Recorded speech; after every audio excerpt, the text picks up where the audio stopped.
ಪ್ರೀತಿಯ ವಿದ್ಯಾರ್ಥಿಗಳೇ, ನಿಮ್ಗೆಲ್ಲರಿಗೂ ಸಮಾಂತರ ಶ್ರೇಣಿಗಳು ಘಟಕದ 2ನೇ ವಿಡಿಯೋಗೆ ಆತ್ಮೀಯ ಸ್ವಾಗತವನ್ನ ಬಯಸ್ತಾ, ನಾವು ಇಂದಿನ ಒಂದು ವಿಡಿಯೋದಲ್ಲಿ ಅಂದ್ರೆ ಮೊದಲನೇ ವಿಡಿಯೋದಲ್ಲಿ ಯಾವ್ಯಾವುದನ್ನ ತಿಳ್ಕೊಂಡಿದ್ದೀವಿ ಅಂತ ಒಂದ್ಸರಿ ರಿಕ್ಯಾಪ್ಚುಲೇಷನ್ ಮಾಡ್ಕೊಂಡ್ಬಿಡೋಣ. ಸಮಾಂತರ ಶ್ರೇಣಿಯ ಎನ್ನೇ ಪದ ಕಂಡುಹಿಡಿಯುವ ಸೂತ್ರ N is equal to A plus of N minus one into D. ಸಮಾಂತರ ಶ್ರೇಣಿಯ ಎನ್ ಪದಗಳ ಮೊತ್ತ ಕಂಡುಹಿಡಿಯುವ ಸೂತ್ರ Sn is equal to n by 2 into 2a plus of n minus 1 into d. ಎರಡು ಸೂತ್ರಗಳ ಜೊತೆಗೆ ಮತ್ತೆರಡು ಸೂತ್ರಗಳನ್ನ ತಿಳ್ಕೊಂಡಿದ್ವಿ. ಅದ್ಯಾವುದು ಅಂತ ಒಂದ್ಸರಿ ನೋಡ್ಬಿಡೋಣ. ಸಮಾಂತರ ಶ್ರೇಣಿಯ ಮೊದಲ ಪದ ಎ, ಕೊನೆಯ ಪದ ಎ ಎನ್ ಕೊಟ್ಟಾಗ ಸಮಾಂತರ ಶ್ರೇಣಿಯ ಎನ್ ಪದಗಳ ಮೊತ್ತ ಕಂಡುಹಿಡಿಯುವ ಸೂತ್ರ Sn is equal to n by 2 into a plus an. ಮತ್ತು ಸಮಾಂತರ ಶ್ರೇಣಿಯಲ್ಲಿ ಕೊನೆಯ ಸಂಖ್ಯೆಯಿಂದ ಎನ್ನೇ ಪದ ಕಂಡುಹಿಡಿಯುವ ಸೂತ್ರ L minus of N minus one into D. ಇದನ್ನ ನಾವು ತಿಳ್ಕೊಂಡಿದ್ವಿ. ಈ ಒಂದು ವಿಡಿಯೋದಲ್ಲಿ ಎರಡು ಲೆಕ್ಕಗಳನ್ನ ಬಿಡಿಸೋಣ. ಒಂದು ಸಮಾಂತರ ಶ್ರೇಣಿಯ ಎನ್ನೇ ಪದ A N is equal to 3n minus 2 ಆದಾಗ ಆ ಶ್ರೇಣಿಯ 9ನೇ ಪದವನ್ನ ಕಂಡುಹಿಡಿಯಿರಿ. ಇದನ್ನ ಹೇಗೆ ಕಂಡುಹಿಡಿತೀರಾ ಒಂದ್ಸರಿ ಯೋಚನೆ ಮಾಡಿ.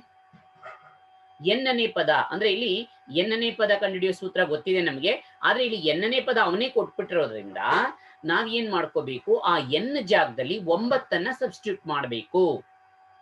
9ನ್ನ ಸಬ್ಸ್ಟಿಟ್ಯೂಟ್ ಮಾಡ್ಬಿಟ್ರೆ ನಮ್ಗೆ ಅರ್ಧ ಲೆಕ್ಕ ಸಾಲ್ವ್ ಆದಂಗಾಯ್ತು. ಆಮೇಲೆ ಸಬ್ಸ್ಟಿಟ್ಯೂಷನ್ ಮಾಡಿ ಅದನ್ನ ಸಿಂಪ್ಲಿಫೈ ಮಾಡ್ಬಿಟ್ರೆ ನಮ್ಗೆ 9ನೇ ಪದ ಬರುತ್ತೆ.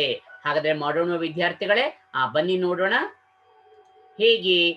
N is equal to 3n minus 2. ಈಗ ಎನ್ ಜಾಗದಲ್ಲಿ 9ನ್ನ ಸಬ್ಸ್ಟಿಟ್ಯೂಟ್ ಮಾಡಿದ್ದೇನೆ.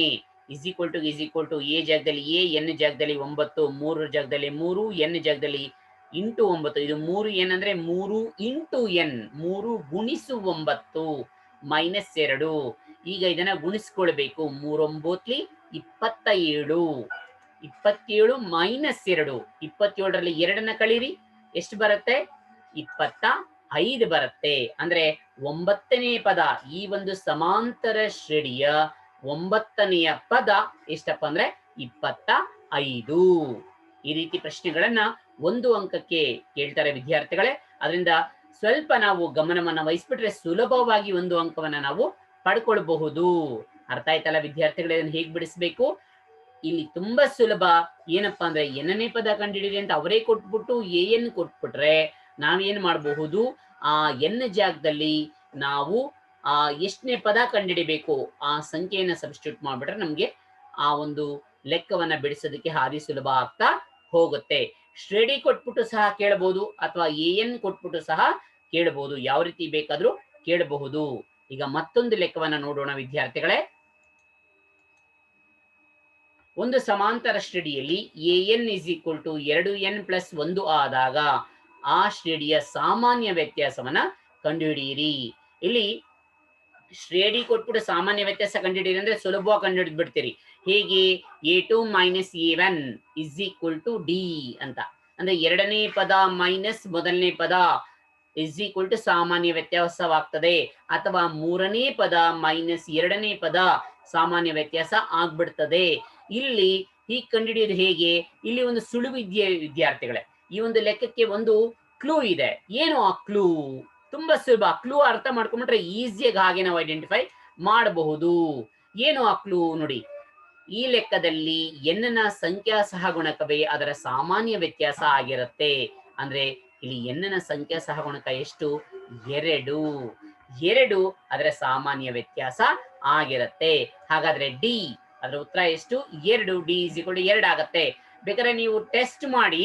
ಈಗ a1 ಅಂದ್ರೆ 1 ಕೊಡಿ, 1 2 1 2, 2 ಪ್ಲಸ್ 1 3 ಆಗ್ತದೆ. a2 ಕೊಡಿ, a2 ಅಂದ್ರೆ ಇಲ್ಲಿ 2 2 4, 4 ಪ್ಲಸ್ 1 5. ಎರಡನೇ ಪದ 5, ಮೊದಲನೇ ಪದ 3. 5ರಲ್ಲಿ 3 ಹೋದ್ರೆ 2. ನೋಡಿ, ಸಾಮಾನ್ಯ ವ್ಯತ್ಯಾಸ ಬಂದ್ಬಿಡ್ತು. ಆದ್ರೆ ಈ ಸುಳಿವನ್ನ ಉಪಯೋಗಿಸ್ಕೊಂಡ್ರೆ ನಾವು ಲೆಕ್ಕವನ್ನ ಈಸಿಯಾಗಿ ಮಾಡಬಹುದು ಅಲ್ಲ ವಿದ್ಯಾರ್ಥಿಗಳೇ. ಇವತ್ತು ನಾವು 2 ಲೆಕ್ಕವನ್ನ ಕಲ್ತ್ಕೊಂಡ್ವಿ. ನಾವು ಈಗ ಹಿಂದಿನ ಲೆಕ್ಕ ನೋಡೋಣ. ಹಿಂದಿನ ಲೆಕ್ಕದಲ್ಲಿ ಸಾಮಾನ್ಯ ವ್ಯತ್ಯಾಸ ಎಷ್ಟಿರ್ಬೋದು? ಹಾಗಾದ್ರೆ ಇಲ್ಲಿ ಈ ಒಂದು ಲೆಕ್ಕದಲ್ಲಿ ಸಾಮಾನ್ಯ ವ್ಯತ್ಯಾಸ ಎಷ್ಟಿರ್ಬೋದು? 3. ನೋಡಿ, 3 ಸಾಮಾನ್ಯ ವ್ಯತ್ಯಾಸ ಆಗ್ತದೆ. ಅರ್ಥ ಆಯ್ತಲ್ಲ ವಿದ್ಯಾರ್ಥಿಗಳೇ? ಈ ರೀತಿ ನಾವು ಸಮಾಂತರ ಶ್ರೇಣಿಯ ಲೆಕ್ಕಗಳನ್ನ ನಾವು ಕಲಿತಾ ಹೋಗ್ಬೇಕು. ತುಂಬಾ ಸುಲಭವಾಗಿರುತ್ತೆ. ನೀವು ಅರ್ಥ ಮಾಡ್ಕೊಂಡ್ಬಿಟ್ರೆ ಈ ಒಂದು ಘಟಕ ತುಂಬಾ ಸುಲಭವಾಗಿ ನಮ್ಗೆ ಅರ್ಥ ಆಗತ್ತೆ. ಇನ್ನ 3ನೇ ವಿಡಿಯೋದಲ್ಲಿ ಮತ್ತಷ್ಟು ಲೆಕ್ಕಗಳೊಂದಿಗೆ ನಿಮ್ಮನ್ನ ಭೇಟಿ ಆಗ್ತೀನಿ. ನಮಸ್ಕಾರ.